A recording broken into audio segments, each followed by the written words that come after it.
Hello and welcome to Catholic Answers Live. I'm Cy Kellett, your host. Delighted to be with you on this Thursday afternoon. We got Jimmy Akin with us, so if you're going to dial, you better dial now because you know those phones fill up quickly when Jimmy's here. 888-318-7884. It's Ask Me Anything about the Catholic faith today with Jimmy. 888-318-7884. Whether you're Catholic or not, you're welcome to call. Whatever your question is, you're welcome to call. And when I say whatever your question is, that counts double when Jimmy's here. Whatever. He'll talk to you about whatever you want to talk about. Jimmy Akin, of course, the senior apologist here and a very fine author, but also the proprietor of Jimmy Akin's Mysterious World, one of the most popular corners of the podcast world. Hello, Jimmy Akin. Hello, Cyril Kellett. How are you doing? I'm very well, thank you. And what's dropping tomorrow in Jimmy Akin's Mysterious World? Well, you'll be appearing on the show because it's a fifth Friday, and that means it's Weird Questions Day. And so we're going to be talking about, can Padre Pio still absolve penitents even though he's in heaven? Could a Catholic couple get married without a priest if civilization collapses? What is the realm of Sheol in the Bible? Are speaking in tongues and resting in the Spirit genuine phenomena? And more. All right. Weird questions tomorrow in Jimmy Akin's Mysterious World. I hope the music will be on there, but I don't know. I don't know if it is, but I hope it is. If you've got a question, weird or otherwise, you're welcome to call here and ask Jimmy.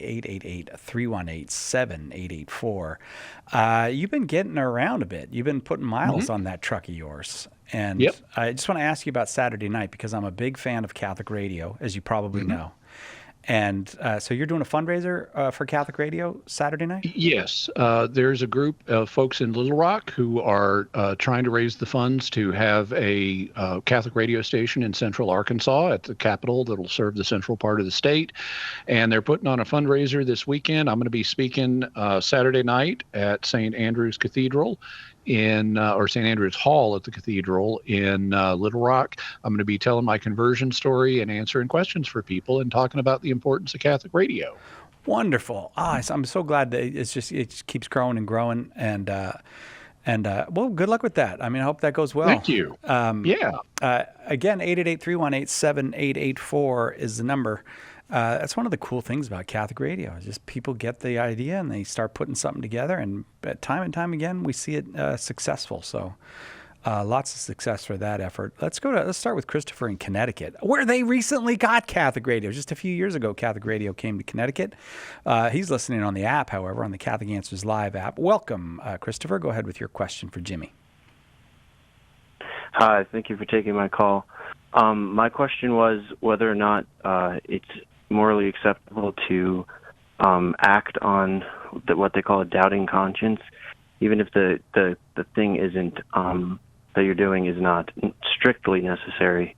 There's many things that are unnecessary that you could have doubts about. Well, so this is a common now. Christopher, I don't know if this is the case with you or not, but this tends to come up with folks who are scrupulous, because you will find some older moralistic textbooks that will say things like it's a sin to act on a doubtful conscience, where you're not sure what the right thing to do is. And those textbooks are not written for people with scrupulosity. And they're not talking about the kind of situations people normally get into. What's typically missing from discussions of this nature is the gravity of the ethical decision in question and the need to act, because achieving absolute certainty is not always achievable in this life, and there can be a need to act. Now, sometimes that need to act is urgent. Like, let's suppose you're in a building and it's a burning building, and you don't know whether to try to get down the fire escape because the fire escape is looking kind of rickety, it may not hold, or whether the thing to do is like flee through the interior of the building, which you know is on fire. And you've got to make a choice, because if you don't, then the smoke is going to overcome you. You're going to go unconscious and the flames will get you. So you've got to make a choice urgently, and you're not sure which is the best choice to make. Well, in that case, you just got to make the best choice you can based on your impression and do it. In other situations, though the need to make the choice is not as urgent, but also the stakes are not as urgent. So let's put ourselves in the mind of a scrupulous person for a minute. Let's suppose you're trying to decide what to eat for dinner. And at the moment, you're being scrupulous about, should I have pizza or should I have chicken? And you're worried about which one is the right ethical decision. Well, the truth is you can have either one. But for a scrupulous person, it may not be obvious that you can have either one. Scrupulous people can get tied into knots about all kinds of ethical decisions that they're making harder than they need to be. But the truth is, whichever you pick, you need to eat. And so even though you're doubtful about, well, which is technically the better, the stakes are so low. It is not going to be a mortal sin if you pick the wrong one. So just go ahead and make a choice and have your dinner. So there, in order to apply the principle that you're not supposed to act on a doubtful conscience, that applies in completely different situations than the ones I just talked about. It's like, suppose you're in the woods and you're going hunting and you see a movement in the bushes and you think it might be a buck, but you're not sure if it's a buck. It might be another hunter. Do you act on a doubtful conscience in this situation? Heck, no. You make sure that it is a buck and not another human being before you shoot at it. So that's the kind of situation where this rule applies. It does not apply to emergency situations where a decision needs to be made quickly. It does not apply to trivial situations where a decision needs to be made in order to get on with life and stopping oneself from obsessing about minor matters. So that's kind of a general sketch of how I'd approach that. Is that helpful to you? Yes, that is very helpful. Thank you. Well, no problem. Thank you for getting us started today. Ask Me Anything with Jimmy Akin. John's in Texas watching on YouTube. Welcome, John. Go ahead with your question for Jimmy. Hey, Mr. Akin. My question today is, does God violate the Pauline principle which states that one should not do evil to bring about good? So James Sturba argues that God, by creating the natural laws which result in natural evil, is an example of God doing evil to bring about good. How would you respond to his argument? Okay, well, I haven't heard his argument from him, so there could be something that gets lost in translation, so I can't comment on it directly. What I can comment on is what you related to me. Could you state it again? Paul says that we're not to do evil, that good may result. And what is the proposed evil that God is doing in order to achieve a good?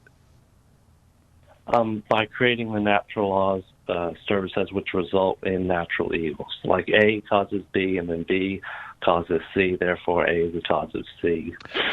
Okay, I need to clarify what we mean by natural law in this case, because that term is used in more than one way.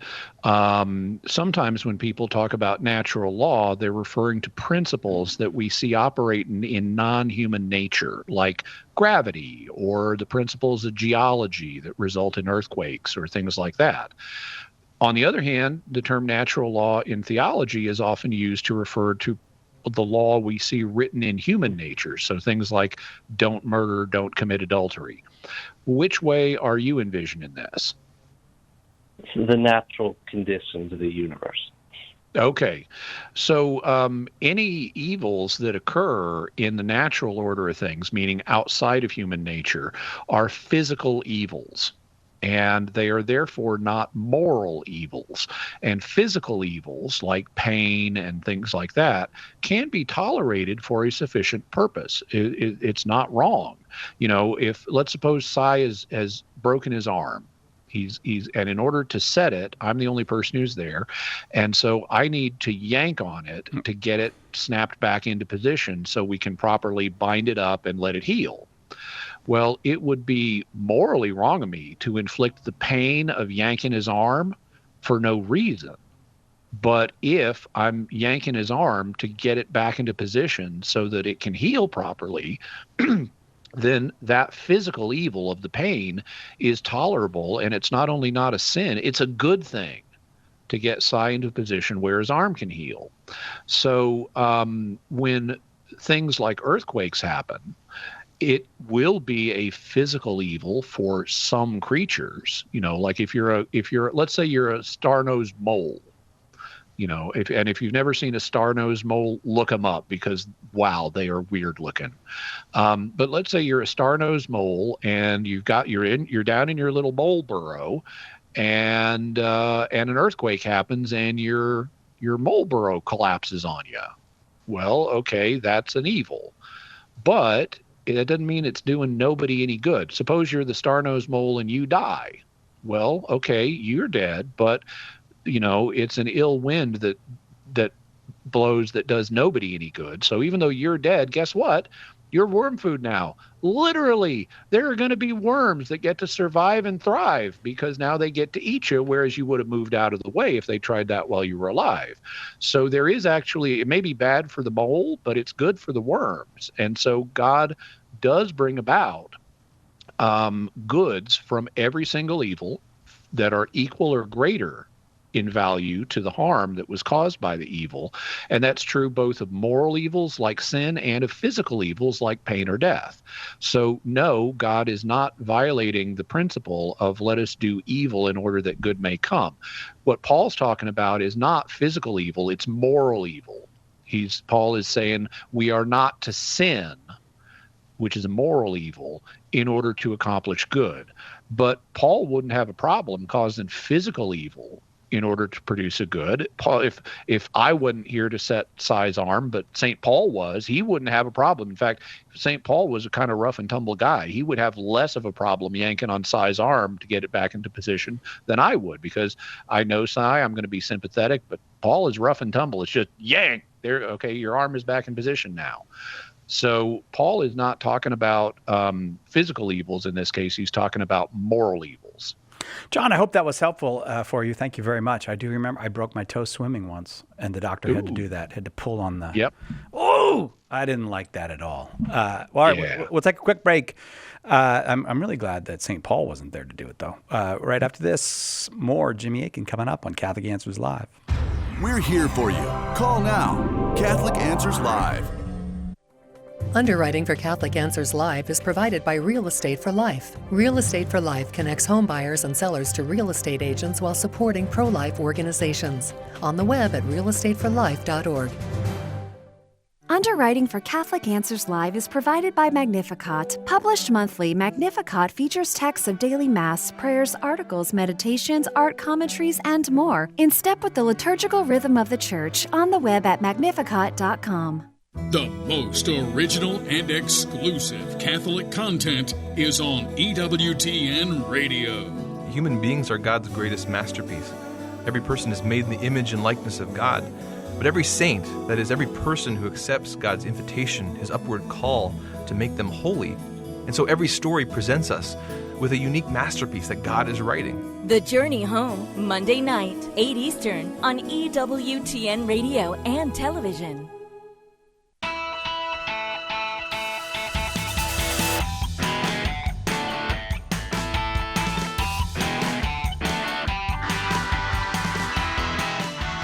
Welcome back to Catholic Answers Live.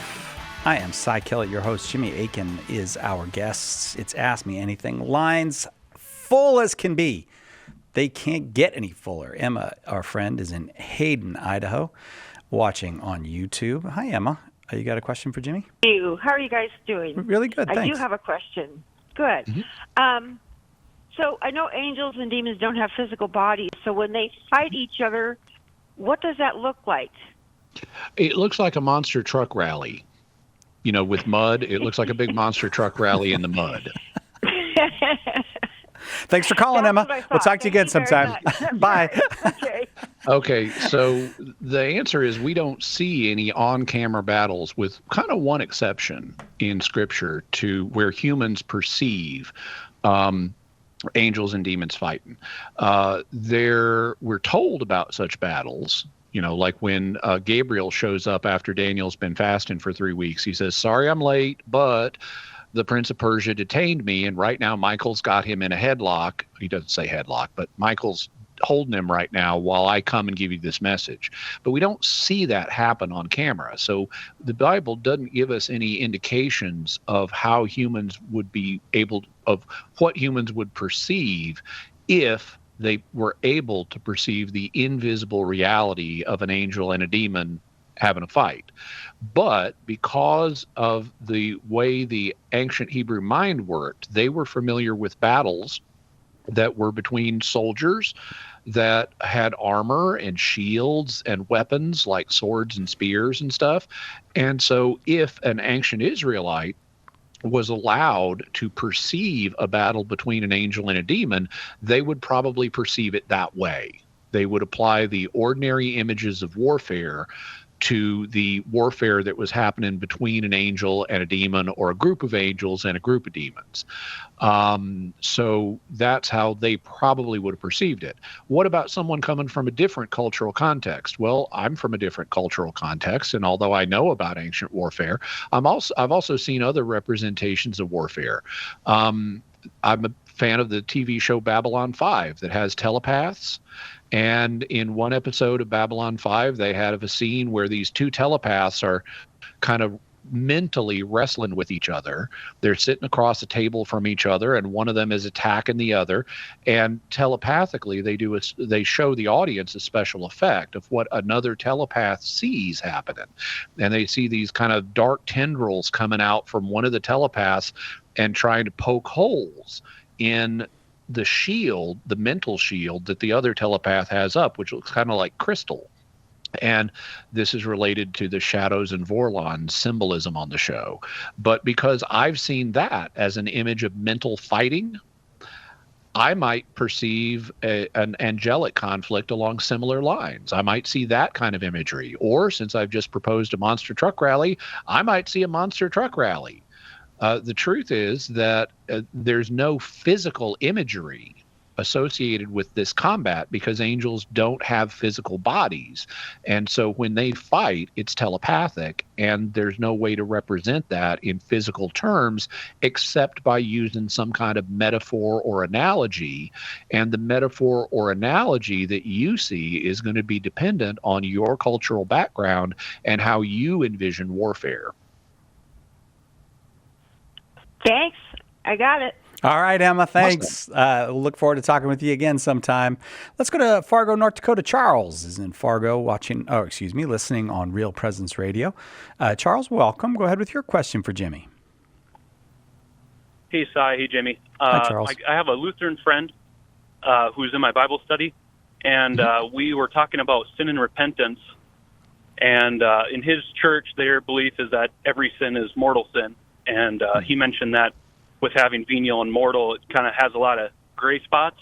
So my question is how do you clearly differentiate between mortal and venial sins? Okay, so actually in his church, if he's in any kind of standard Lutheran church, what he's saying, assuming he used those words, because I didn't hear him say it, but if he said that every sin is mortal, he's mistaken. Because by definition, what a mortal sin is it's one that kills the spiritual life in your soul and takes you out of a state of grace.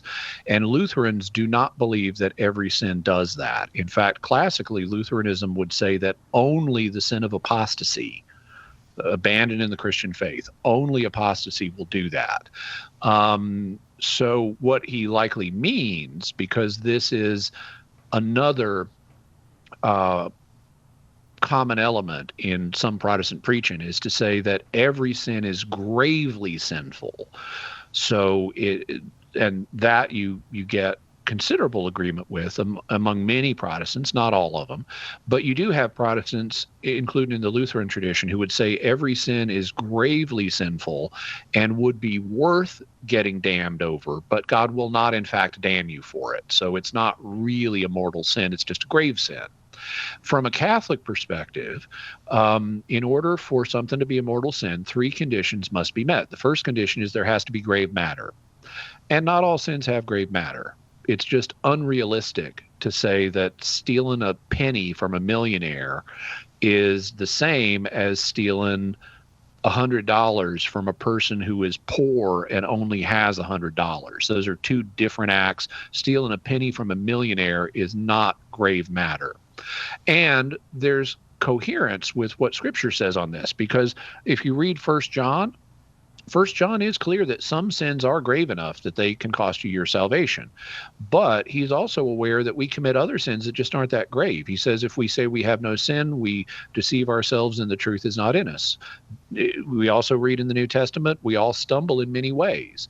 But that doesn't mean that each stumble is a plummet off of a cliff. And so the New Testament recognizes sins have different gravity. They are not all grave. The second condition that has to be met for a sin to become mortal is you have to have full knowledge of its moral character. So you have to know that this is mortal, you have to know that this is grave sin.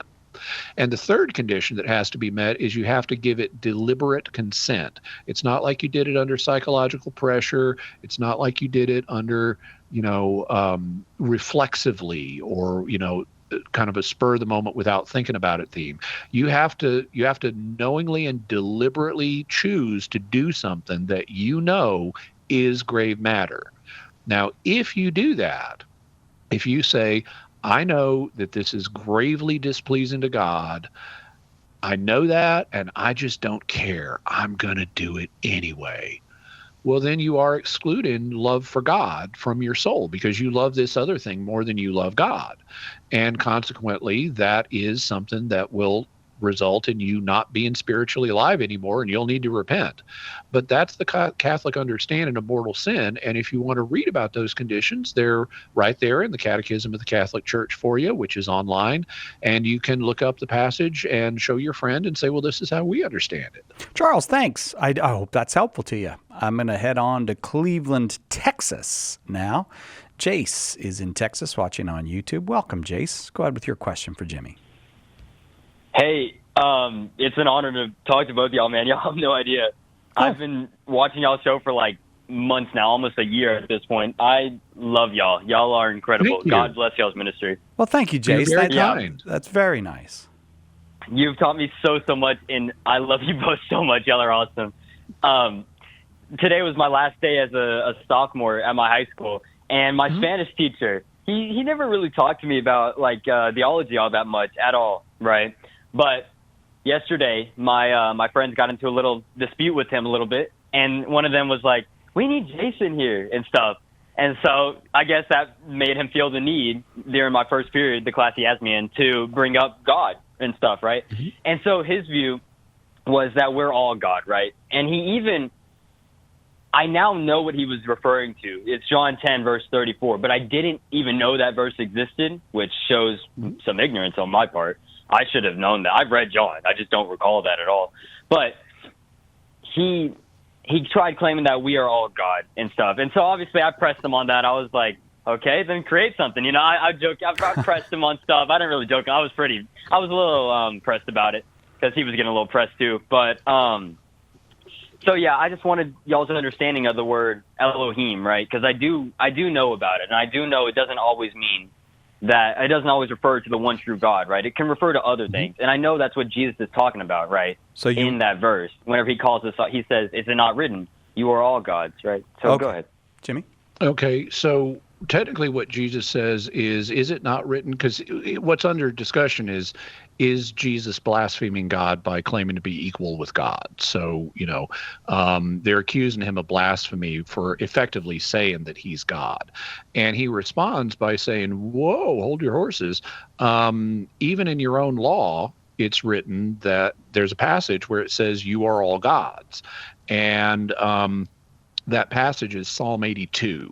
Which depicts God standing in the council of the gods and accusing the other gods of wrongdoing. And Jesus says, without commenting on exactly what that psalm means, he refers to how the Jewish scriptures refer to even those to whom the word of God came as gods. And so what he's showing is that the term God can be used for beings other than God. And that happens even in the Jewish scriptures. Now, he's carefully avoiding the question of, well, what are these other gods? And there's a difference of opinion about that. Some people think that they're judges, that they're just human judges. I'm skeptical of that. I think it's talking about other heavenly beings, which we would call angels, but in the ancient world were often thought of as lesser gods. Having said that, the term Elohim has a variety of meanings, or in its singular form, El, has a variety of meanings. It can apply to the one true God, the creator of everything. It can apply to lesser spiritual beings like angels.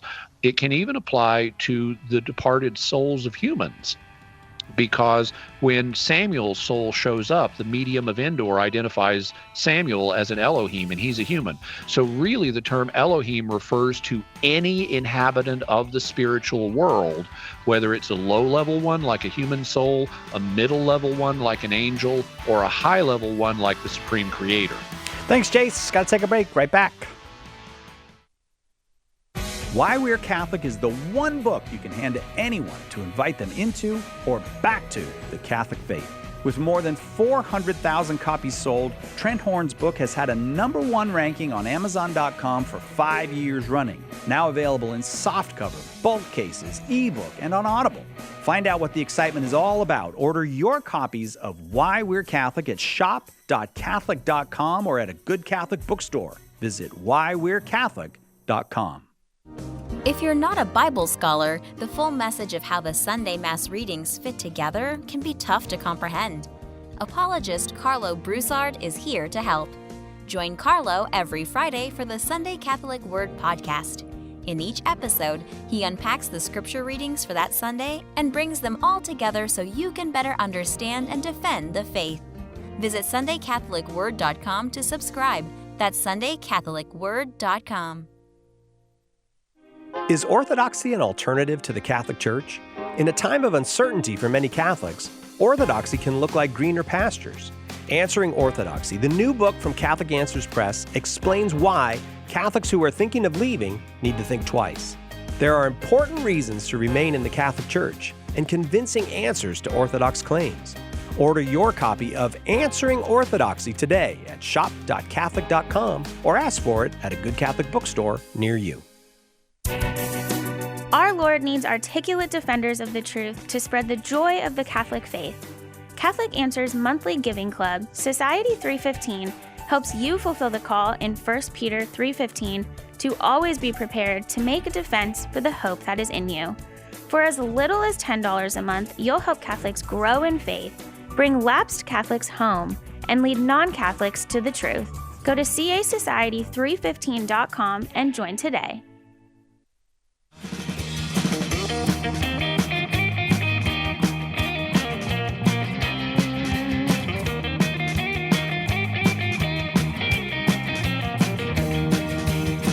A little bit of groovy music for you on this Thursday afternoon. Jimmy Akin, our guest, and you can ask him anything. It's an Ask Me Anything edition of Catholic Answers Live. The number is 888-318-7884. And we're coming right here to California. Jay is here in California watching on YouTube. Thanks for waiting, Jay. Go ahead with your question for Jimmy. Hey, guys. Yeah, I got a comment on that music. That was awesome. Thank you. I had a question. So, yeah, of course. So I guess disclaimer before I ask the question. I have an extreme bias, both personally because of my, upbringing. I'm from a divorced household, as well as just culturally. It breaks my heart seeing so many people attacking marriage. And so I find myself when I'm getting in conversations with other Catholics who are not as, I should say, as emphatic about pursuing marriage, especially earlier on in one's life. They typically say, "Oh, you got to be careful not to make it an idol," and I just get defensive. And so I just wanted to say, or wanted to ask rather, what's a good baseline to turn to? Just an objective baseline where we can say, okay, yeah, at this point, it becomes idolatrous, and below it, it's just respectful and reverent.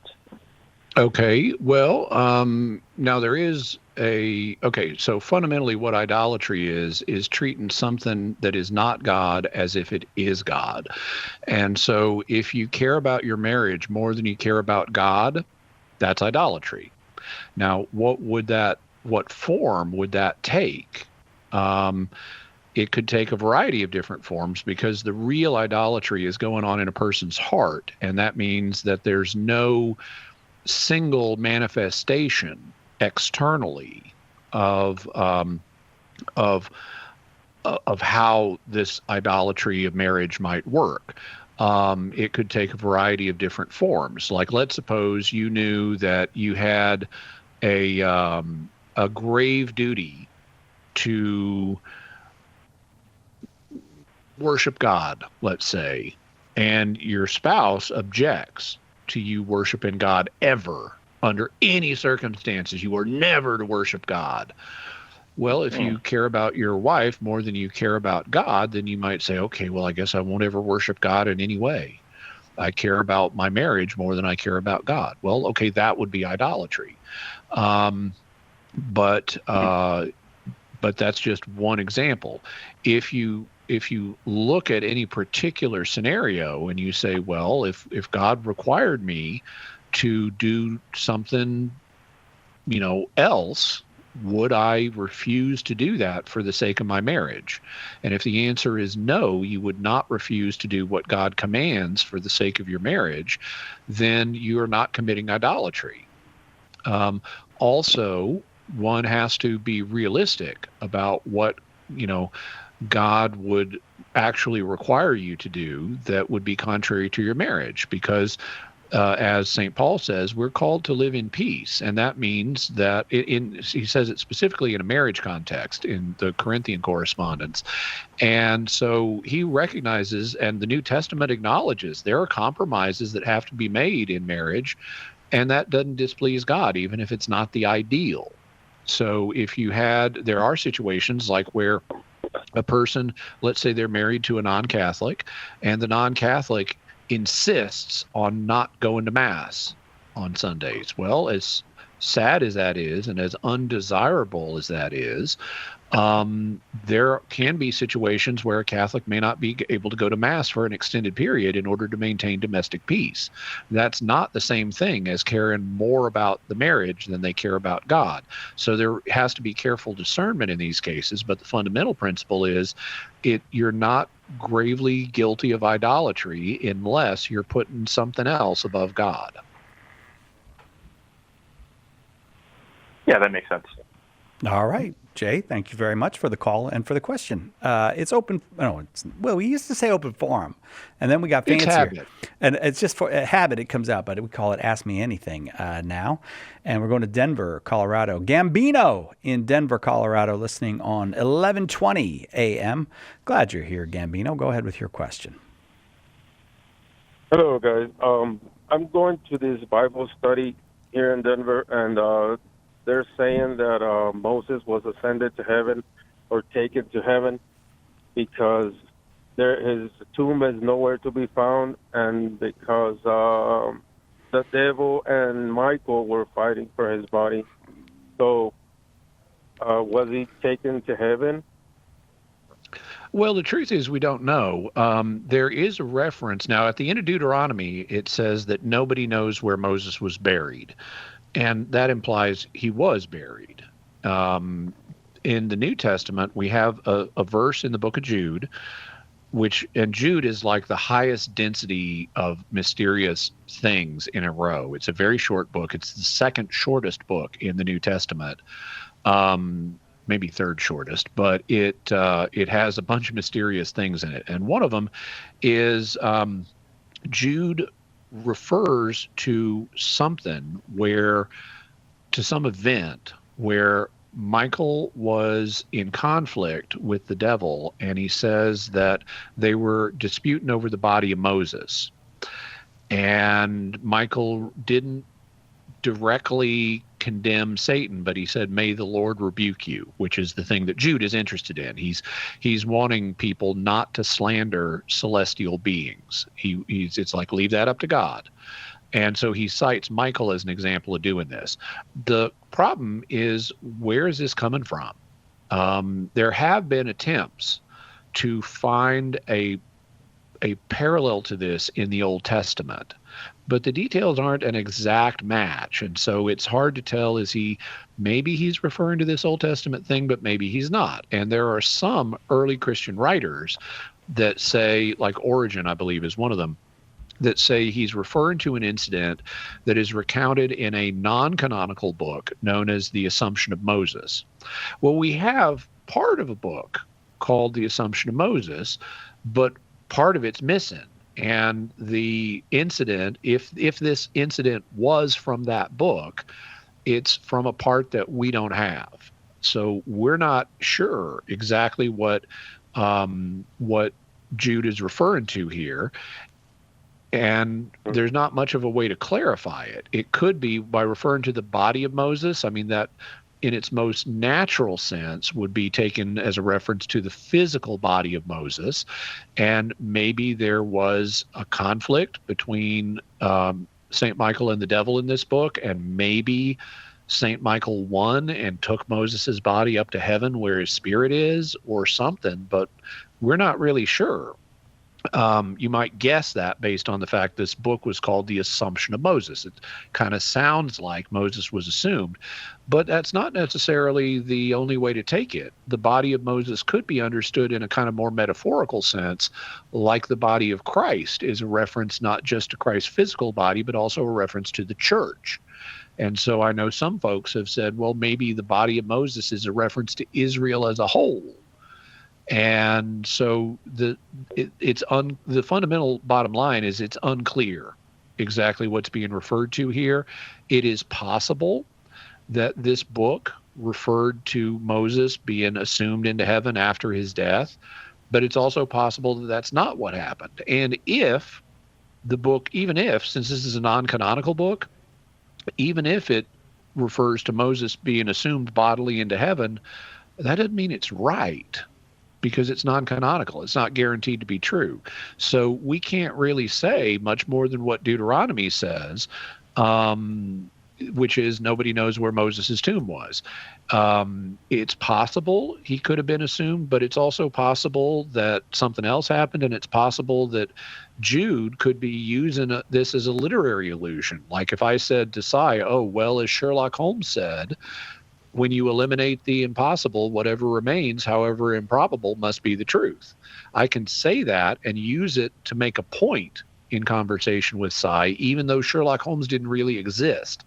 And in the same way, Jude could use this passage about Michael and the devil to make a point, i.e., don't slander celestial beings, without implying that this incident actually happened. He could be making a literary reference the same way I can make literary references with Sherlock Holmes. Okay? Okay, got it. Thank you very much. All right, thank you for the call. We'll take a quick break and be right back with more Ask Me Anything with Jimmy Akin on Catholic Answers Live. Hello, this is Archbishop Salvatore Cordileone of San Francisco. Keep your dial tuned to Catholic Answers Live. In Morse code, the sequence SOS is a distress call. It's been said that it stands for Save Our Souls. Well, right now our world is in big trouble, and we're putting out an SOS call for help. Will you answer that call? St. Paul Street Evangelization, a Catholic nonprofit, has hundreds of teams who share the good news with souls who don't know Jesus. Catholic Answers is supported in part by St. Paul Street Evangelization. Visit streetevangelization.com to get involved. At EWTN Radio, your family. And because you're a part of our family, we value your opinions on what you hear on EWTN. You can call our listener comment line 24/7 at 205-795-5773. We value your comments, your questions, and any suggestions you may have to make EWTN Radio even better. 205-795-5773. And thank you for listening to EWTN Radio.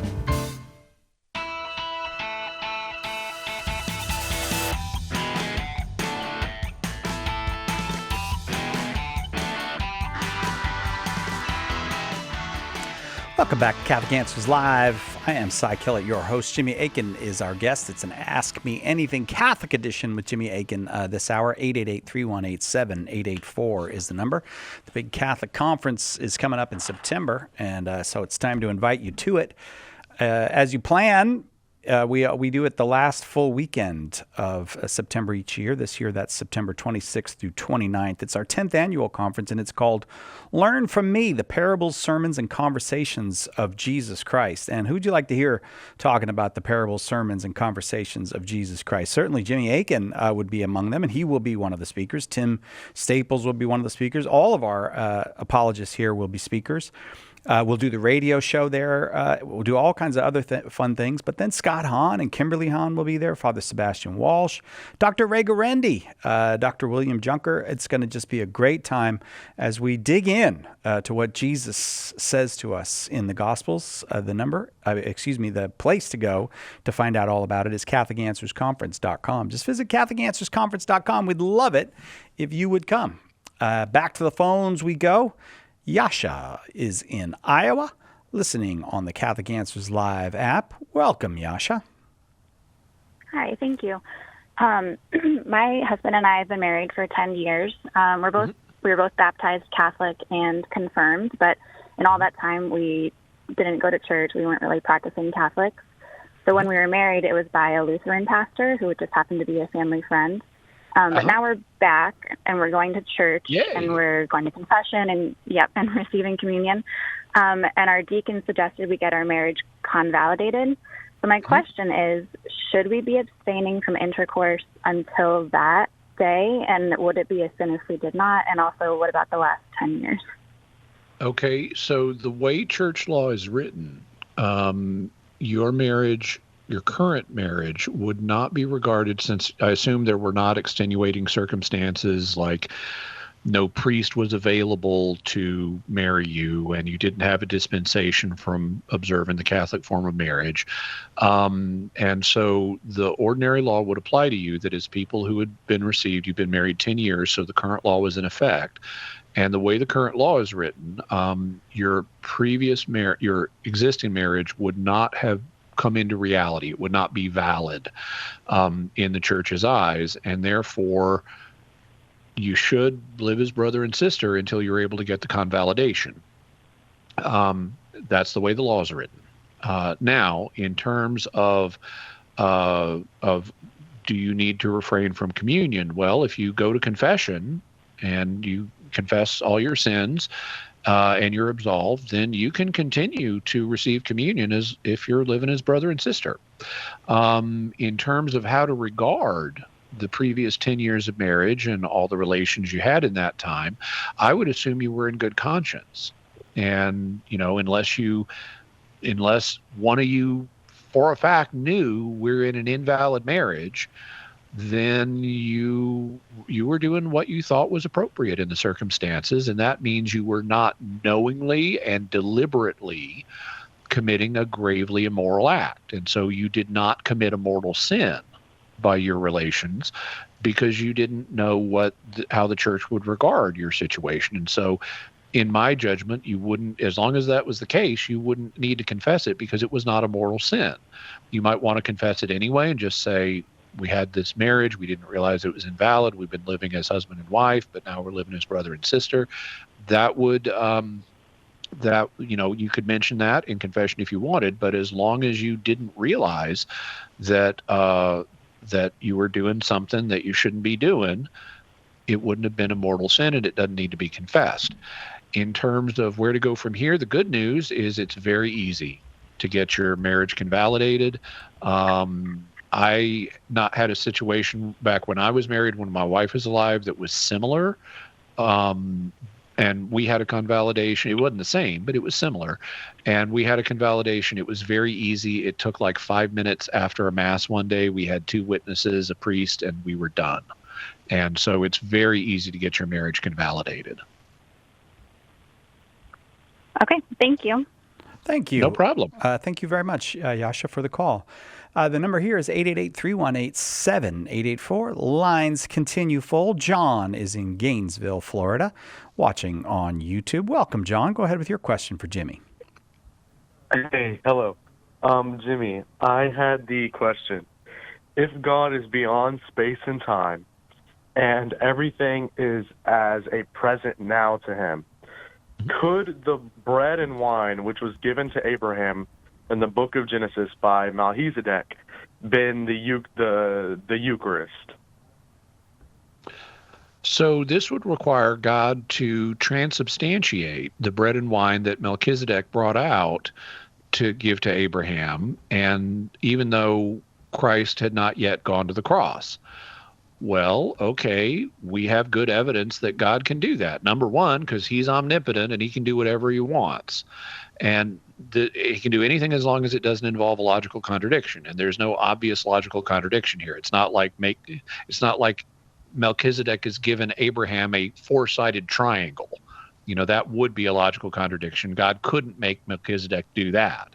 But we also have good evidence that Christ doesn't have to go to the cross yet, because this is based on God doing a miracle. It's not based on the fact that Christ has gone to a cross yet. It's not like God got more omnipotent when Christ went to the cross. He was as omnipotent as he'd always been. And we have the fact that Christ himself consecrated the Eucharist at the Last Supper before he went to the cross. So if God can do that, if he can have Christ consecrate the Eucharist before the cross, then he could hypothetically have Melchizedek consecrate the Eucharist before Christ goes to the cross, even though it's 1,800 years earlier instead of 18 hours earlier. Having said that, I think it's logically possible God could bring this about. But as always, when we're considering possibilities, we have to say, what evidence do we have that this actually took place, that this possibility was an actuality? And I don't think we have any evidence for this. I would put this in the category of, yeah, it's possible, but it's purely speculative, and it's not supported by any evidence we have. That makes sense to you? Yes, it does. Okay, thank you. Thank you, John. Thank you for the call. Let's go to Dominic in Ohio, listening on Annunciation Radio. Dominic, thank you for the call. Go ahead with, hang on. Go ahead with your question for Jimmy. Hi. I was wondering if, in the interest of saving the unborn, it would be morally, if it would be moral for someone to, for the scientific community to pursue research into artificial wombs and things like that, or if that would be a breach of the natural law. Well, I actually recently I wrote a paper on church teaching on what the magisterium has said about embryo adoption.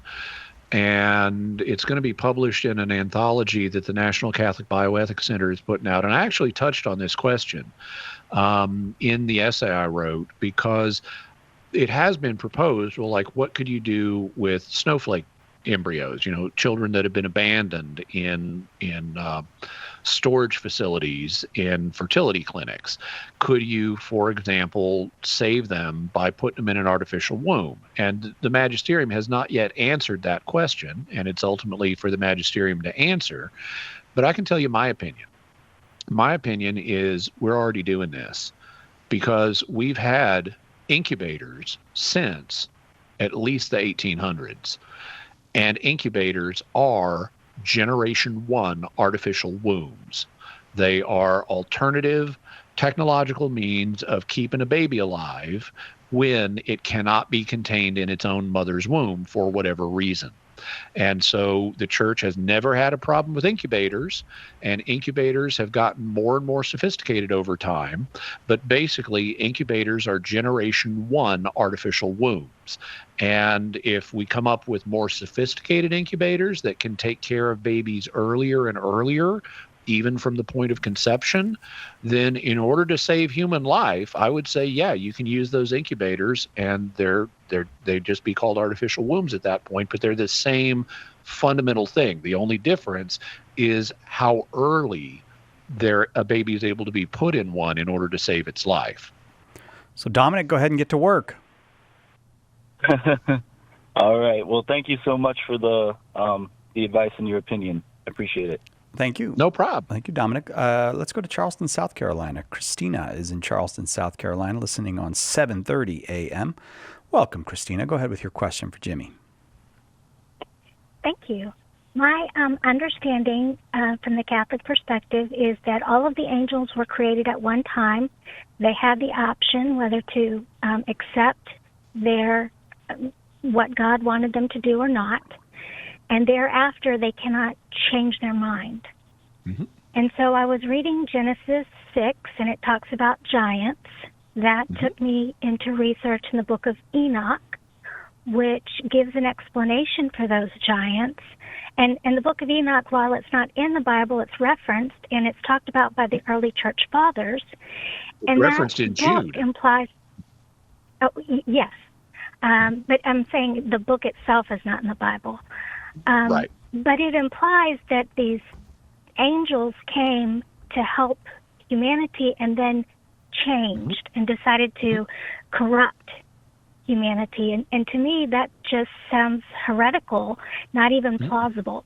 So I know the church's understanding or explanation of giants has changed, but I'd like to better understand how it could even be possible that we would talk about there being demons having intercourse with humans, because demons don't have bodies, they're spirits. Mm-hmm. Okay, so I guess I have a few points that I should make in this regard. And hang on just a second, I'm going to look up something real quick for you.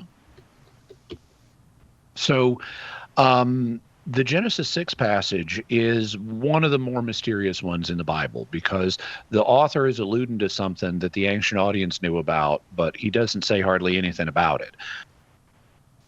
And that means it's hard for modern readers to figure out what it means.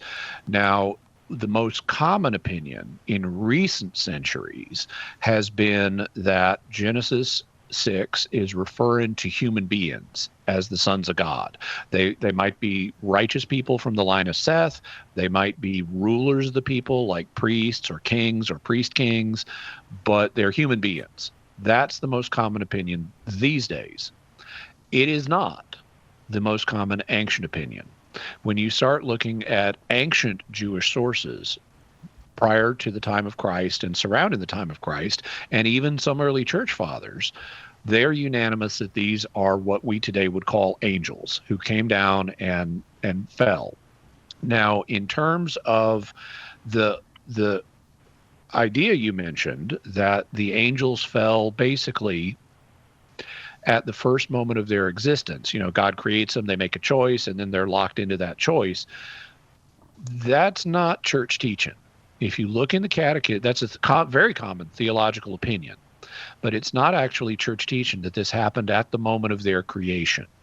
The church does hold in the catechism that their will is such that now they're locked on course. If they chose evil, they're still locked on evil, and that's why they don't get forgiven. It's not that God's not willing to forgive them, it's that they don't want to be forgiven because of the way their will works. But if you read what the catechism says about when they fell, it just says it was in the past. It doesn't specify a time. So this is a matter of opinion rather than a matter of certainty. One option would be to say, well, maybe books like Enoch and Jubilees, which mentions the same thing, are right. Or maybe they're communicating something in a kind of symbolic way, but it's not meant to be taken literally. Or maybe they're flat wrong, because as you say, they're not in the Catholic Bible. By the way, I have episodes of Mysterious World coming out over the summer about both Jubilees and Enoch, so you can hear what I have to say in more detail about that. I've also already had an episode on the Nephilim, which is episode 87, so you can go to mysterious.fm/87 and listen to what I had to say about them. And in that, I cover St. Thomas, among other things, St. Thomas Aquinas's explanation for how a demon that doesn't naturally have a body could nevertheless impregnate a human woman. And he says the result would be a human being. So he had a theory about how that can be accomplished, but there's the music. So I would suggest that you go to mysterious.fm/87 and you can hear all about what I'd have to say on all this, including what St. Thomas Aquinas said in more detail. Christina, thanks very much for that call and that question. Hey, the lines are full still, so if you're on the line, stay on the line. There'll be one line open, so maybe two. So if you haven't dialed yet, go ahead and dial 888-318-7884. We will continue with Jimmy Akin, second hour. Ask me anything. 888-318-7884.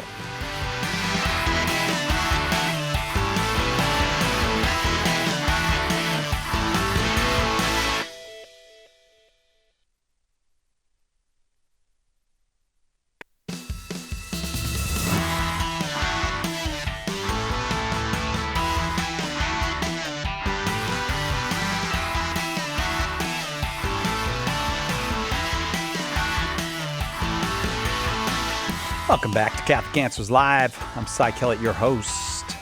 Jimmy Akin's our guest. And if you didn't know that, if you could see our phones, you would know it because they just stay lit up when Jimmy's here. And that means we've got lots and lots of calls to get through. As lines open up, I will let you know so you can call with your question because it's Ask Me Anything Catholicism and Ask Me Anything. You can almost take the modifier off it with Jimmy because he'll talk to you about anything. He really will talk to you about anything. Maybe not sports ball, but you got anything else you want to talk about? 888-318-7884. Jimmy, and just to give people a sense of what else they could ask about with me, they can ask about philosophy. In addition to religious subjects, they could ask about philosophy. They could ask about science. They could ask about weird stuff. They could ask about lots of things. Yeah. Well, more than 300 episodes now of Jimmy Akin's Mysterious World. Yeah. And you haven't even started to scratch the surface of all of the things you're interested in. I think your list must be. Oh, yeah. It's over 2,000 items on the list. Yeah. Yeah. So call and ask if you got a question. 888-318-7884. Tomorrow's Mysterious World, they drop each Friday morning. A new episode drops each Friday morning. Tomorrow's Mysterious World, which you can find at mysterious.fm, has weird questions. So you get all kinds of weird stuff tomorrow. And you can just call and ask it here, too, if you've got one of your own. 888-318-7884. Yeah, people don't have to wait till a weird question show to ask a weird question. I'll answer them anytime. You and I both have had this experience. I don't know. This is a pretty weird one, Jimmy. And then it's not that weird. Invariably not that weird when the person says that. Not invariably, but frequently. Yeah, right. That's true. All right, off to Missouri we go. We start in Missouri this hour. Michael on YouTube. Thank you for waiting through the break. Michael, go ahead with your question for Jimmy. Yes, I want to preface this by saying that I've had to go to confession often for this sort of thing, confessing anger and confessing being uncharitable.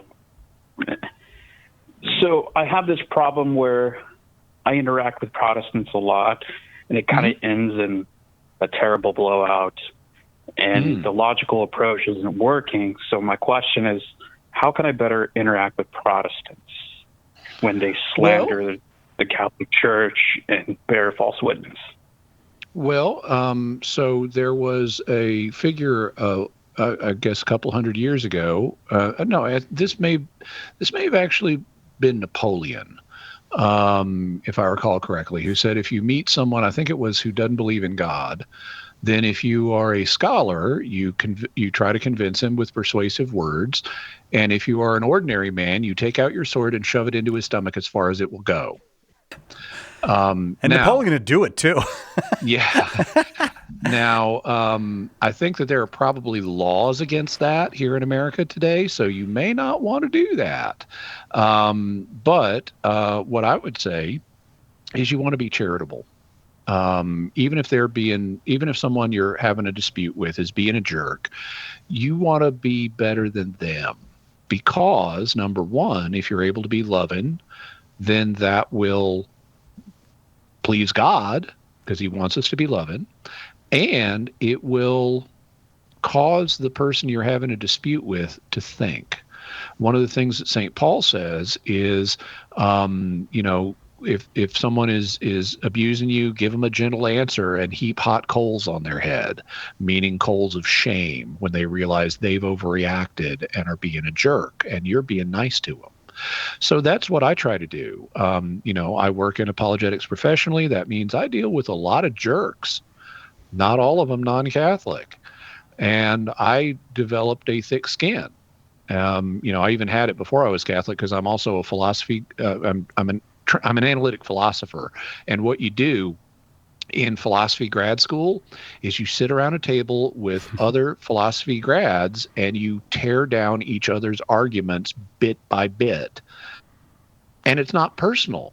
You don't take it personally. This is just the process of critique. And so you learn how not to take things personally. And that's a key part of Christian maturity, which is learning how not to take things personally and being able to distance yourself from the emotion so that you don't get caught up in the same emotion. You may recognize, someone, oh, by the way, speaking of emotions, you don't need to confess anger. Anger is an emotion. It's not a sin. The Bible says, be angry and sin not. Do not let the sun go down upon your anger, meaning it's okay to be angry, but don't hang on to the anger. Be willing to let it go. So if you have a flash of anger or a few minutes of anger or something like that, okay, but don't hold on to it forever, because that's just going to hurt you. Feeling the anger is a painful emotion, and it's okay to be angry, and anger can even play a constructive role when it motivates you to take constructive action to deal with a problem. But if you're hanging on to anger beyond that, it's a painful emotion and it's not doing anything constructive and you're just hurting yourself. So all of us need to learn how to let go of anger. It doesn't mean we forget things that people have done wrong, but it does mean we learn not to dwell on them. And so, if I go on Twitter, which is kind of an anger party a lot of the time, and I see trolls trash talking me, well, I'm not going to take it overly seriously. I'm not going to get bent out of shape about it. Trolls are going to troll, and I'm not going to reward them by feeding them and reacting to them. I'm just going to let it, like water off a duck's back. I'm going to let it, go and not worry about it. And so if you're in a discussion with a Protestant or anybody else that you have a disagreement with, if you can be logical and constructive and charitable and so forth, then it's great to have a discussion with them.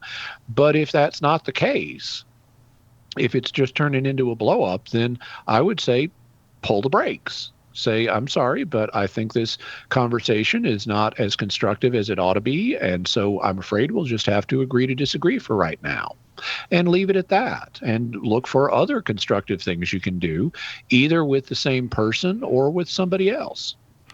And Michael, I hope that's helpful. I'm going to leave that there and keep moving, try to get to as many as I can. Jim is in Boise, Idaho, listening on Salt and Light Radio. Jim, welcome. Go ahead with your question for Jimmy.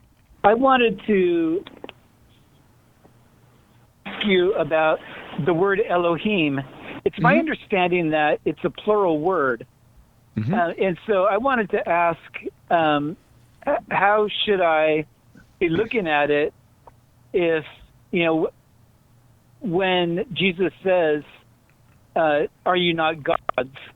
Was he referring to, because I can understand, are you not gods, because that's plural, but so is it only in the plural sense and not like for the individual? Okay, so Elohim is a Hebrew word that is in the plural form grammatically. That does not mean it's being used as a plural. There are a variety of words in many languages that are irregular in terms of the forms that they take. For example, here in English, we have the word sheep and the word fish. And sheep and fish look singular in form, but can actually be used as plural. So, for example, and the way you tell whether a word is being used as singular or plural is you look at the surrounding context. You look at the verbs, which also get inflected for number, and you look at the pronouns, which also get inflected for number in English. So if I just with the word sheep, if I say, I took the sheep out to the field today and it was so happy. Psychelit, am I talking about one sheep, singular, or more than one sheep, plural? I took the sheep out to the field today. I see what you're saying. Yes, was a so singular. happy. Okay, yeah. You're talking about one sheep. One sheep, right. So I'm using the word sheep as a singular, and you can tell that because of the singular pronoun it and the singular verb was.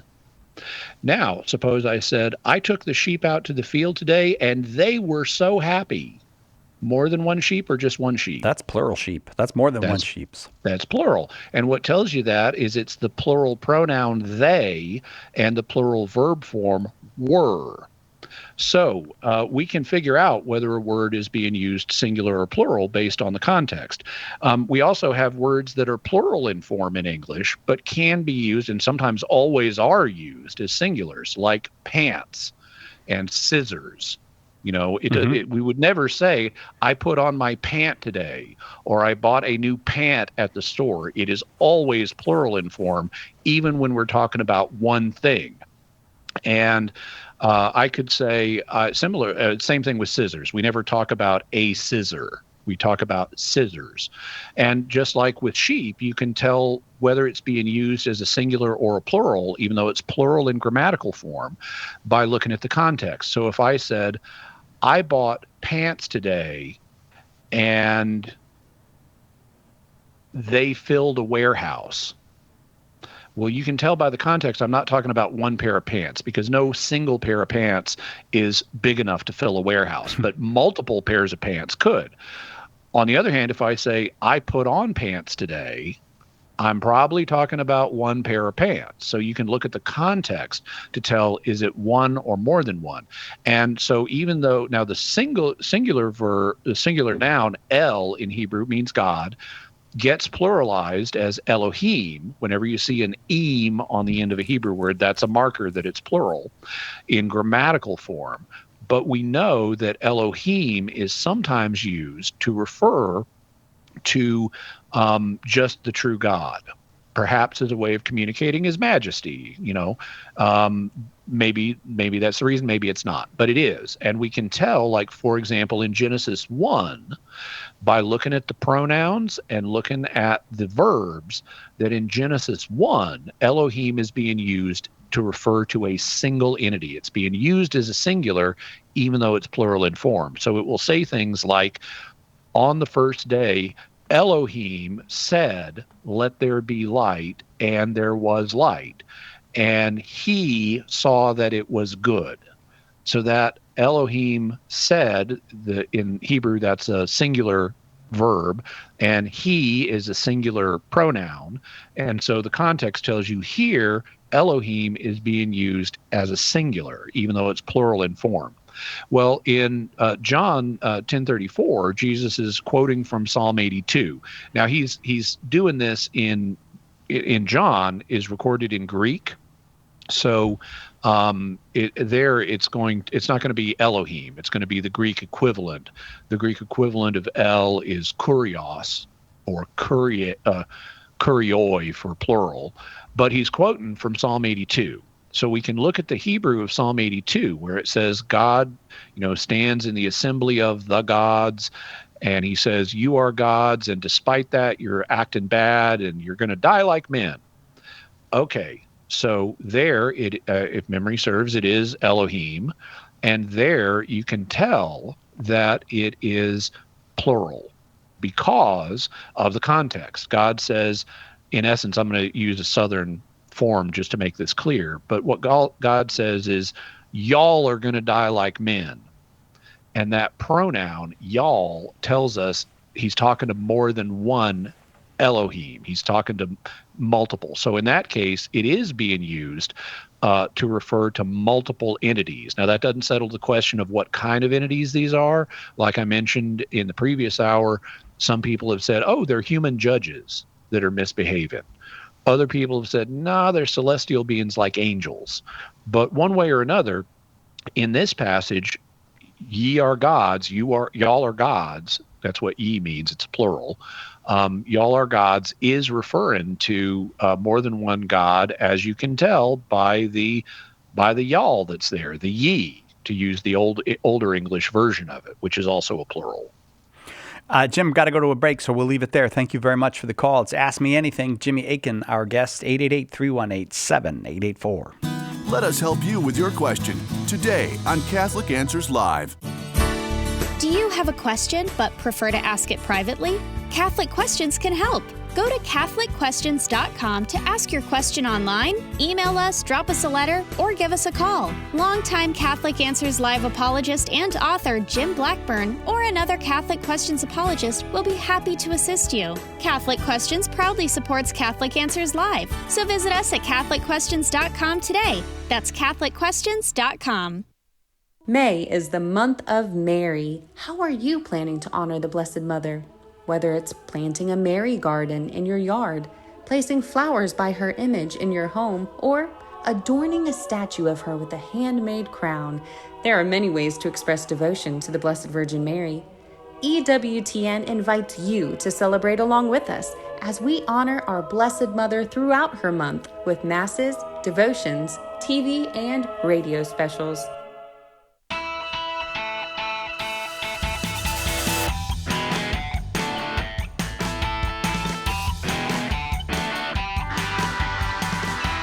Catholic Answers Live annual conference coming up September 26th through 29th right here in beautiful sunny San Diego. It's called Learn From Me, the Parables, Sermons, and Conversations of Jesus Christ. Dr. Scott Haunt will be one of the speakers, Kimberly Hahn, Dr. William Junker, Father Sebastian Walsh, and Dr. Ray Garendi will all be there, along with all of our apologists. Find out all about it and register, if you're ready, at CatholicAnswersConference.com. CatholicAnswersConference.com. It's Ask Me Anything this hour. Jimmy Akin is our guest. Ryan is in Illinois watching. What's that? Is it pronounced Junker or Junker? Because it's a German name. I'm going to be honest with you. I think I've said it both ways, and I don't actually know. Now that I would naturally pronounce it Junker, but I think he. Darren, do you know? Is it? Oh, you think it's Junker? Yeah, could well be. Just curious. All right. Oh, and you met him, and he went by Junker then, but he could have gotten more German between now and he could have been being polite then too. Yeah, that's right. Ryan's in Illinois watching on YouTube. Ryan, you are very welcome here. Go ahead with your question for Jimmy Akin. Thank you, guys. My question is, how can God in Exodus 32 say he would destroy Israel and make a nation of Moses when Moses wasn't of the tribe of Judah, which is needed for Christ, given Genesis 49 with the prophecy of the Messiah? And a rational follow-up would be, if God already knew Moses with his free will would pray and he would not destroy Israel, was God lying or deceiving Moses when he said he was going to destroy Israel? Thank you. Okay, so in the first place, if you take Genesis 3 as the proto-evangelium, it as the prophecy of Christ, which it's reasonably taken as from a Christian perspective, then it still doesn't tell you much about the Christ. It doesn't tell you in particular what tribe he's going to come from. So if God had, and the promise that he would come from Judah didn't emerge until the time of David. There was no explicit, and really it didn't emerge until after that, but it wasn't until the time of David that God made the tribe of Judah the permanent ruler of the 12 tribes. And it wasn't until after that that a prophecy of a specific future descendant of David was going to be the Messiah. So if God had chosen to destroy Israel and build a new nation out of Moses at the time of the Exodus, well, then Moses' sons would have become the patriarchs of the new tribes. Let's say his son Gershom was the one from who would be the ruler tribe, and then God hadn't given a prophecy that it's going to be Judah, so God would be perfectly free to say, okay, the Messiah is going to come now from the tribe of Gershom. So there still would have been a Messiah. The plans for the Messiah would have still gone off, but the circumstances would have changed. So that's one answer to the question. In terms of your other question, we have to recognize that Scripture uses anthropomorphic language.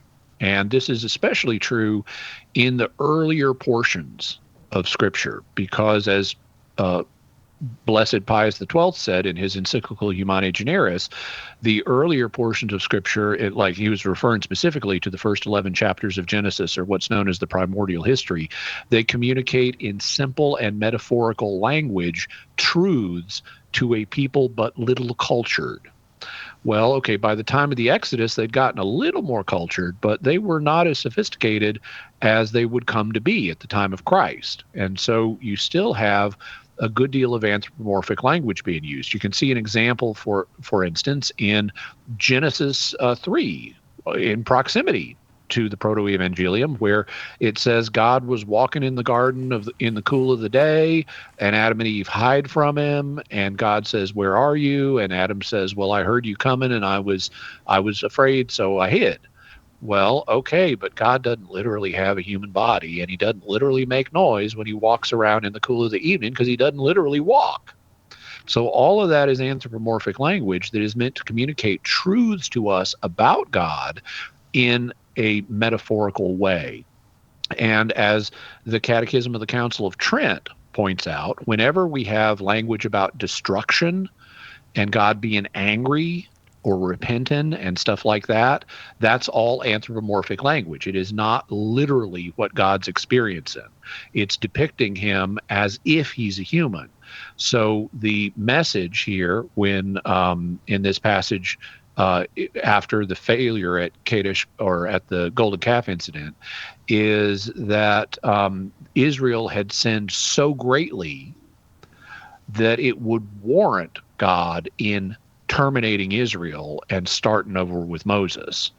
So we shouldn't read this as if it's a literal exchange that is meant to be taken literally. It's meant to communicate information, truths about God and Israel's sin and Moses, but in a way that has been anthropomorphized. So when you read it correcting, or taking into account, I should say, the anthropomorphic nature of the passage, then it becomes clear what's being said. Israel had sinned so badly, it would warrant God in wiping them out and starting over with Moses. But fortunately, Moses prays, and God honors that intercession and continues working with Israel. Thank you, Ryan. I hope that was helpful to you. Andrea is next in Houston, Texas, listening on 1430 AM. Glad you're here, Andrea. Go ahead with your question for Jimmy.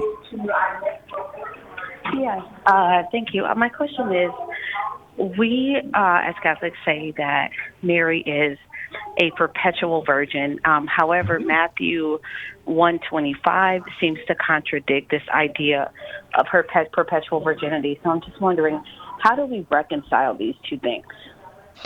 Well, we get questions about Mary's perpetual virginity all the time here at Catholic Answers, and we got a bunch of free resources for you right at Catholic.com about this. You can go into it in great depth. Just go to Catholic.com, type in perpetual virginity or Mary or knew her not until, which is the quotation from Matthew 25, which people are concerned about, where it says that Joseph took Mary home but knew her not until she had born her firstborn child. I've got material on that at my website too, at jimmyakin.com. And one of the things I got is a piece that was written by St. Jerome, who was a fluent Greek speaker in the ancient world, where he points out that the phrase in Greek that's translated until does not imply a change in circumstance. It sometimes does, but it doesn't always. And so all that can be safely affirmed from Matthew 1:25 is Joseph did not have marital relations with Mary before Jesus was born. And it doesn't tell us anything about what happened afterwards. And you can show that by parallels where the same Greek phrase is used elsewhere in the Greek Bible, like in the Greek Old Testament. The Septuagint translation.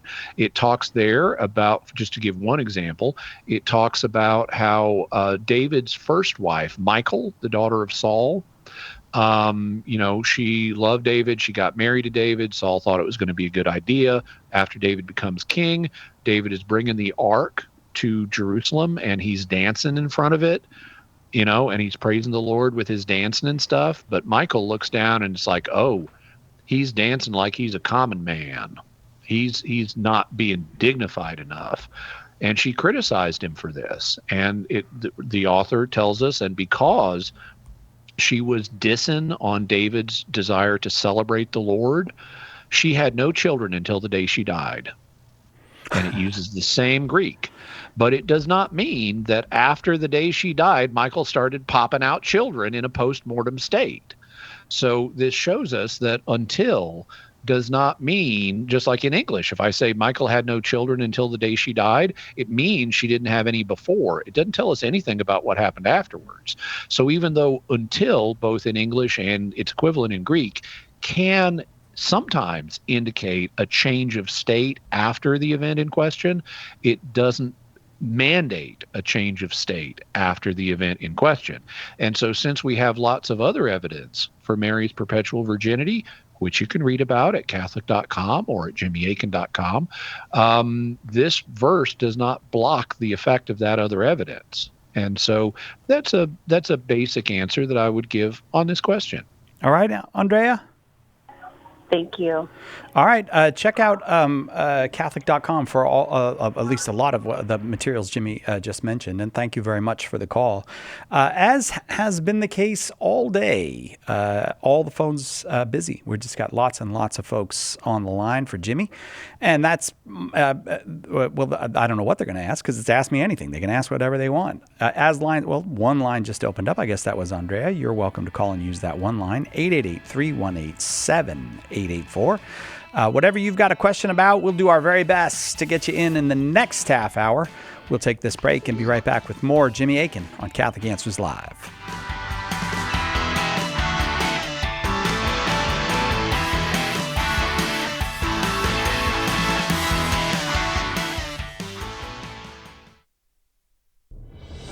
When the resurrected Jesus appeared to disciples on the road to Emmaus, they didn't recognize him until the breaking of the bread.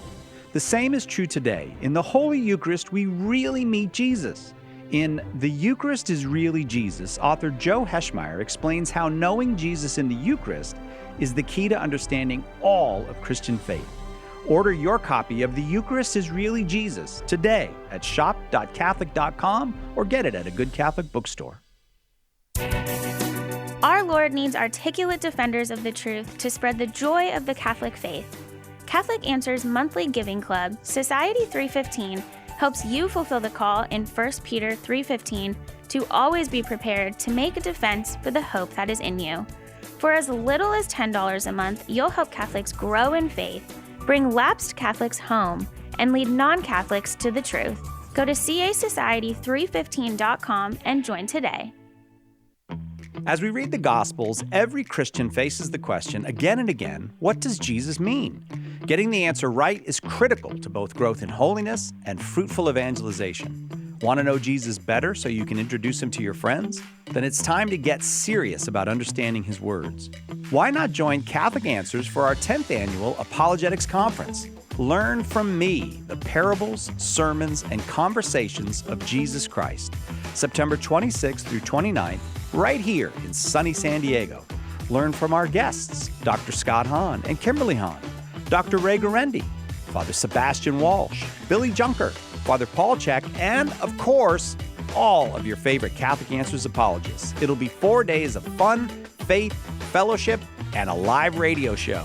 Seats are still available, but going fast to visit CatholicAnswersConference.com or call 1-888-291-8000 today.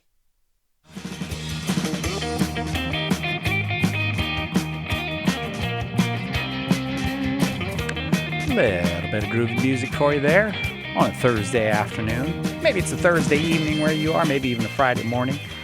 Whatever time it is where you are, we're awful glad you chose to spend it with us. Jimmy Akin is our guest. We got a half hour left, and we got at least a half hour of calls on the line. So on we go with the questions for Jimmy Akin. Sam's in Texas. And Sam, welcome. Go ahead with your question for Jimmy. Yes, I had a question about the papacy. So I found out that there was no Western attendance in the Second Ecumenical Council with the with the Council of Constantinople, off the top of my head, it condemned the Macedonian. First Council of Constantinople. There were later ones. Mm-hmm. Okay. Yeah. And for a preface, I am a 23-year-old convert to Christianity from atheism, and I'm currently deciphering between Eastern Orthodoxy and Catholicism. But the issue I'm hung up on is the papacy. So how does that reconcile with the Pope having such authority over the Church, even in that instance, let alone the Vatican I claims of papal infallibility? Okay. Well, so these are two separate issues, but basically, let's take the ecumenical council issue first. Ecumenical councils have been called periodically in church history for a variety of reasons, and it's not always been possible for the Pope to attend them. Even during Vatican II, John the 22nd and Paul VI were not in the hall the entire time. They had other duties as Pope that they had to attend to. And sometimes if an ecumenical council was being held away from Rome, like let's say in Florence, the Pope needed to be in Rome to do his job, and so he would send a representative. Just like at Vatican II, if Paul VI or John the 23rd wasn't in the hall, he would have a representative there. And so sometimes the Pope would send a representative to these councils, and that person, or sometimes more than one person, was known as the papal legate. In some circumstances, like First Constantinople in the year 381, the Pope may not have even been able to send a representative because travel was very difficult in the ancient world. Communication was much more difficult than it is today. The Catholic understanding, though, is that in order to qualify as ecumenical, meaning binding on the entire church, the Pope needs to either preside and approve over the council, or he needs to at least approve it. And this is the same thing that we have in other situations. Like today, if you're working for the Pope at the Vatican, like let's say you're in the dicastery for the doctrine of the faith, and you draft a new document, and everybody at the dicastery the department, everyone at the dicastery agrees this is a good document, and you decide to publish it, it's just an advisory paper. It has no authority until the Pope approves it. But when it's approved by the Pope, who has authority over the whole church, then your DDF document becomes part of the papal magisterium, and it applies to the whole church. And something analogous happens with ecumenical councils.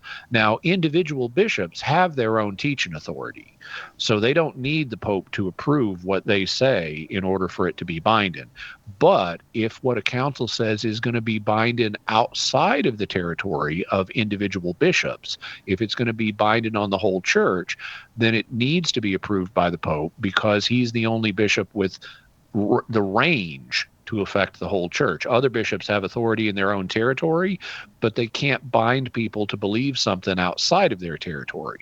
And so for a council to be ecumenical, it needs to at least be approved by the Pope, even if he's not there at all, or if he sends a legate, or if he's there some of the time but not every single minute. What ultimately makes something ecumenical is, does the Pope approve of it, so that it ends up binding the entire church. Now, infallibility is a separate question. And for that, I'm going to suggest, and it's really more complex than we can go into here, but in my book, Teaching with Authority, I go into conciliar infallibility. That's how infallible councils work. And also papal infallibility. So since Sam is in Texas, I'm going to suggest that we send Sam a copy of Teaching with Authority for free, and he can read all about it. Hang on, Sam. All we need is an address, and we'll send you Jimmy's book, Teaching with Authority. On we go to Vernon in Houston, Texas, listening on the Guadalupe Radio Network. Vernon, welcome. Go ahead with your... can I go to Vernon? Vernon, are you there? I think there's a problem on that line. I apologize, Vernon. I'll come back to you. John's in Springfield, Illinois, listening on 88.9 FM. John, welcome. Go ahead with your question for Jimmy. Hi, Jimmy. I was wondering. First of all, I think it is pronounced Junker. Mm-hmm. Oh, okay. Okay. I'm pretty sure. Yeah. Yeah. My name's John, so people would sometimes call me Johann. Mm-hmm. So I'm going with Junker. People sometimes call me Yakub, which is the Hebrew version of my name. Okay. I guess I see that. Okay. I also get called Seamus by friends from Ireland, and Hamish, if someone's from Scotland. There are a bunch of variations on my name. I see.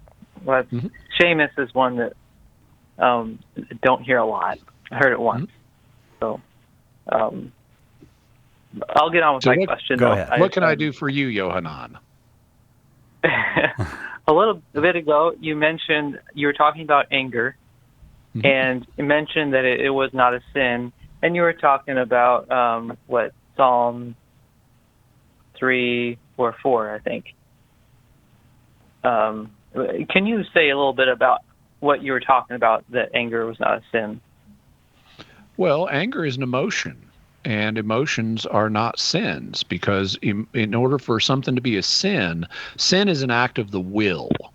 And if you have an emotion, that's a feeling. That is not an act of the will.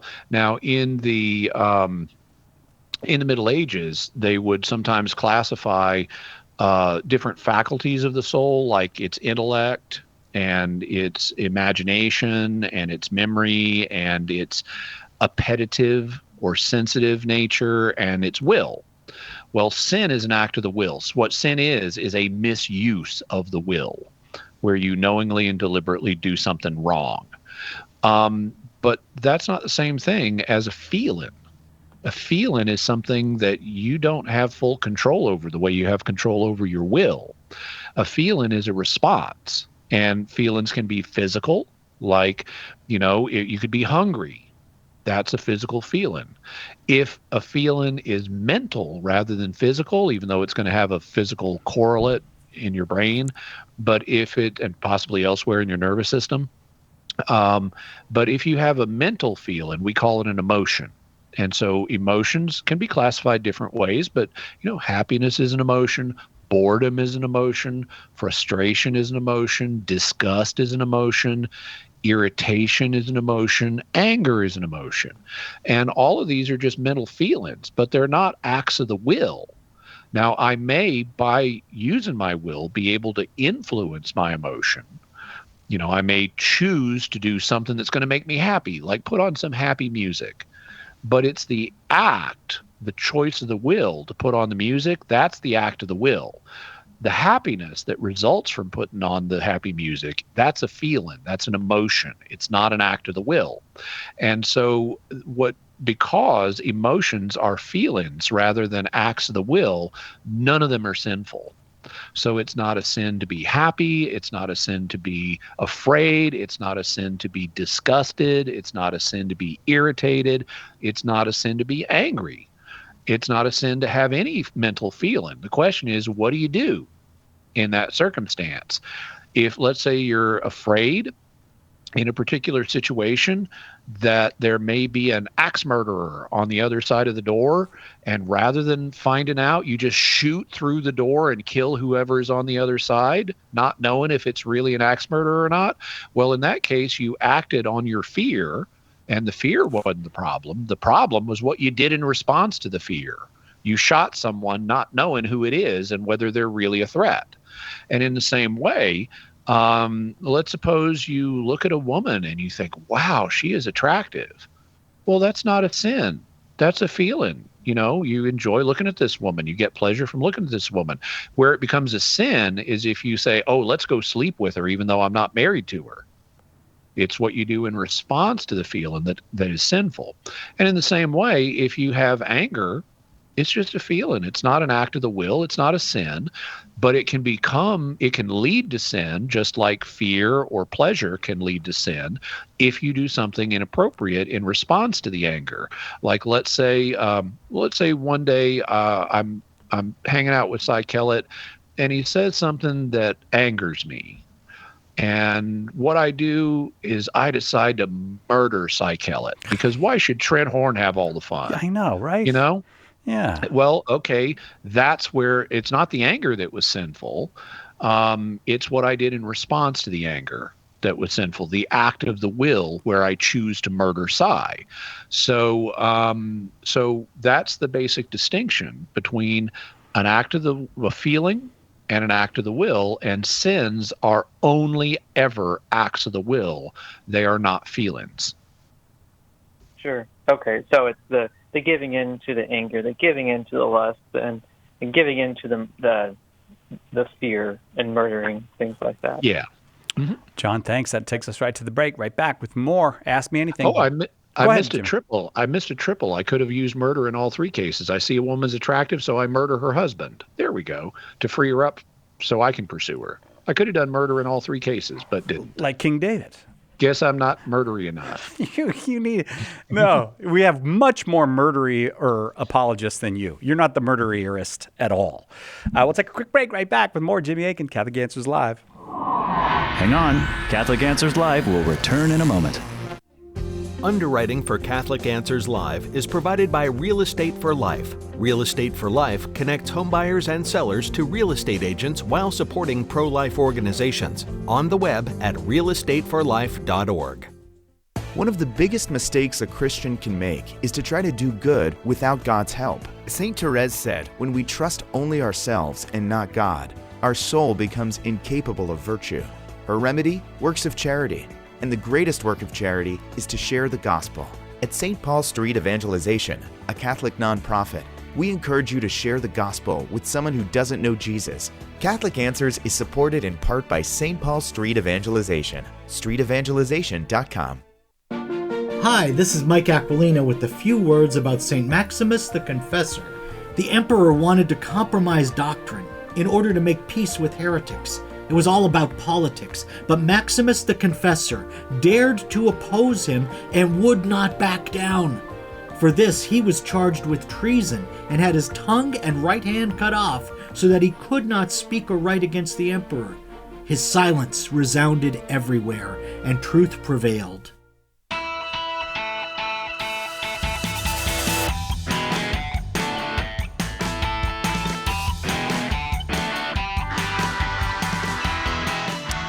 Welcome back. Catholic Answers Live. Jimmy Akin is our guest. It's Ask Me Anything. Rory is in Arizona. I've always thought that would be a good name for a lion. Rory, listening on Catholic.com. Welcome, Rory. Go ahead with your question. Hi there. Can you hear me? Very well. Yes, thank you. Hi, Jimmy. My question is something that you said, actually, in response to Dr. White and your debate on justification. This was about a month ago. You said, James White said, there's no need for satisfatio, there is no need for remission of temporal punishments, or anything along those lines, which are the dogmatic teachings of the Roman Catholic Church. And then you responded, actually, they're not. I don't think you know what the phrase means. And then Dr. White started laughing. I just wanted to know if you can clarify that, because it seems to me that I think I understand what you're doing. You're kind of separating those concepts from purgatory, but I think there's a danger in separating these things into their constitutive parts, because how do you explain purgatory or indulgences without these concepts? Well, I explain them the way the magisterium does. So what I was doing in that case, what White was doing was confusing common theological opinion with dogma. And they're very different things. Properly speaking, nothing is a dogma unless the church has infallibly defined that it is part of divine revelation. Okay, so dogmas are a very small set of teachings. They are a subset of infallible teachings. In order for something to be a dogma, the church must have infallibly defined that it is part of divine revelation. If that doesn't happen, it ain't a dogma. Well, White rattled off a number of different things that in connection with purgatory that have different different statuses. And like, for example, he mentioned the idea of satispassio. Satispassio is an idea that has been proposed by theologians that will explain what's happening in purgatory, that a person is passively suffering in order to expiate temporal punishments, which are understood as inflicted from without, because typically in this theory by something like fire, like spiritual fire that God's pouring onto a person, or even in some cases literal fire that God's pouring onto a soul in order to make it suffer, so that it will satisfy justice for things it committed during life. Okay, well, that's one understanding of purgatory that's been proposed, but it ain't the only one. And the church has not signed off on that as part of infallibly as part of divine revelation. In fact, if you look at the church's authoritative documents, they don't use that kind of language, and they certainly don't in an infallible context. So satispassio is a theological theory that has been proposed to explain what happens in purgatory, but it is not a matter of Catholic dogma. And so, but in order to kind of inflate Catholic claims, which is a form of straw manning in the minds of the audience, White tosses around the term dogma when it's not appropriate. Now, do I think he knows what he's doing? No, I don't think White understands the concept of dogma, not as the term is used in the Catholic Church. And so he just tosses out this language in a sloppy fashion without understanding what he's really saying. But this would be an example of something where he's wrong. Satispassio is not an infallibly defined dogma. And I think it's important to be clear on what is and what is not dogma. So that's why I said just briefly, no, these ideas are not all dogma that you're proposing. I don't think you understand what that term means, because I don't think he does. There are other understandings of purgatory that do not involve satispassio, not as it's been classically articulated.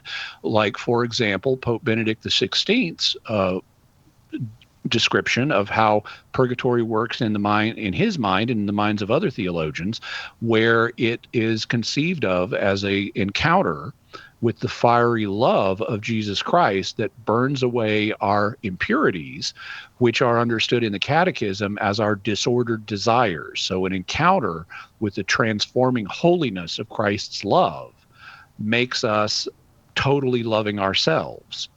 And that's a very different understanding than you go to purgatory and you passively suffer as God pours spiritual or literal fire onto your soul to punish you from without for things you committed during life. That is not the way the magisterium articulates this. That's a historic theory, but it's not church teaching. In fact, if you look in the Catechism, it says that these sufferings, including those of hell, are not to be understood as inflicted from without. It's not like God's got you in a torture chamber and is poking you from without to make you suffer.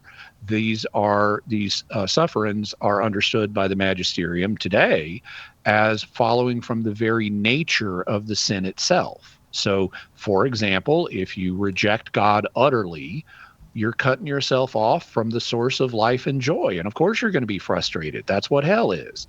If you have disordered desires that would prevent you from enjoying God's presence, then yeah, those will be corrected, and it may not be 100% fun for you, but it's because you're being given a cure. Kind of like I mentioned earlier in a previous call about if Psychelet's broken his arm and I need to yank it to get it into position so it'll heal correctly, Psy'll have a little bit of pain, but this isn't a suffering I'm just inflicting on Psy from without. I'm doing it to help him. And in the same way, the fiery transforming love of Christ might, for example, make us ashamed of all the things we've done that were unloving. But by passing through that, we learn our lesson to be loving and completely so. And so there are different models for understanding how things like purgatory or indulgences work. And White has an unfortunate and repeated tendency he doesn't really read. I mean, this is my experience, but in my experience, he doesn't really read other people's positions to understand them. He doesn't read sympathetically. He reads looking for ammunition, and what that causes him to do is find any passage that he can take. And not just against Catholicism, it's against anything. He finds any passage that he can take in a negative sense and assumes that's what it means, and then attributes maximal authority to it. And that leads him to not carefully distinguish between what's actual magisterial teaching and what's some theological opinion. Like he noted, well, FX Choupé, whose name he didn't pronounce right, but that's not a big deal. FX Choupé had satis passio and things like this in his understanding. It's like, yeah, and as I pointed out, he's not Pope.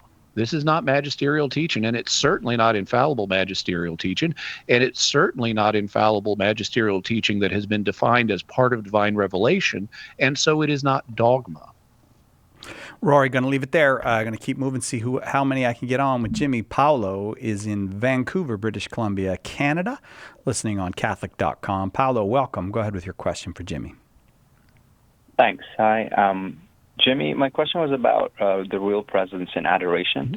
When I look at Old Testament prefigurations of the Eucharist, whether it's Isaac, Passover, manna, the manna from heaven, and then the fulfillment in the New Testament with Jesus saying, "Unless you eat my flesh," or take this and eat it, it almost leads me to believe that eating is a important part of the form of the sacrament, maybe even completing it. So the question is, can you be Catholic and believe in the real presence at Mass, but not at adoration in a monstrance? No, because this actually is a part of dogma. Because when the Protestant movement began, one of the theories that was proposed in Lutheran circles is that the real presence is only present when the sacrament is in use, meaning effectively at Mass or at the Lord's Supper or whatever you want to call it. And the real presence would cease after that. And the Council of Trent did address that issue and did address it infallibly and says, no, once the transformation happens, it's Jesus, and it doesn't go back to being bread and wine. So this actually is a point of infallible church teaching that, understood in context, is generally understood as an actual matter of dogma. Okay, Paulo? Yeah, that's great. Okay. Thanks. All right, very good. Joseph in Ann Arbor, Michigan, listening on Ave Maria Radio. Go ahead, Joseph, with your question for Jimmy. Hey, guys. I didn't think I was going to be able to get through. But you did it. I thought I'd have to wait for the... Well, you did, but we're really... Joseph, we're totally close to the end break. I want to give you an answer. What's your question? Oh, okay. Anyway, being the master purveyor of weird, Jimmy, my guess is that you would be familiar with the legend of Lilith. Yep. So what would you like to know about Lilith? Supposedly being Adam's first wife, and because she didn't want to be subordinate to him, but his equal, she ended up running off with a demon, and supposedly became the queen of the demons or the queen of the succubus. All right. I think I had actually encountered a succubus. Oh, really? Where I was awakened one morning. Okay, Joseph, just as a reminder, this is a family show, so we can't go too much into what succubi do.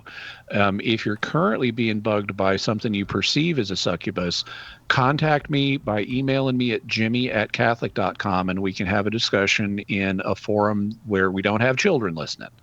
But for now, is there a question you have for me that I can help you with? Because we only have a very few moments before the music starts.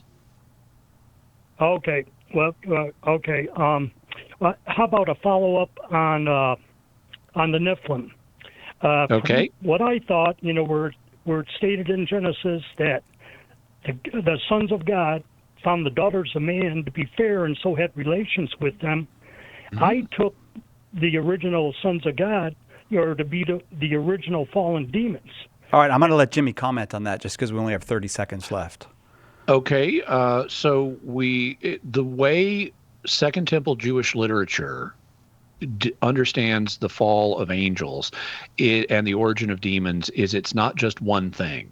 It's there. Apparently, Satan had fallen earlier than this. Some angels fell at the time of Genesis 6. Some angels fell after the flood. And so it's not all one thing. But that a common opinion is that this material is either being misunderstood or not to be taken literally. And really, the opinion of many in Catholic history has been they all fell at the same time before humanity was even created. But that's not church teaching. That's a matter of opinion, so it's not a matter of dogma. And this can be understood in different senses. Joseph, I hope that was helpful to you. At least I know that you had a lot on your mind, but we didn't have a lot of time to get to it all by the time we got you on. So thank you for the call. Jimmy Akin, thank you very much for 2 hours after I know it was a very busy day for you. My pleasure. Always happy to be together with you and the listeners, Si. All right, check out Jimmy Akin's Mysterious World tomorrow because it's weird questions, and I'm on it. So that'll make me feel good if you check it out. Mysterious.fm. We'll see you tomorrow, God willing, right here on Catholic Answers Live.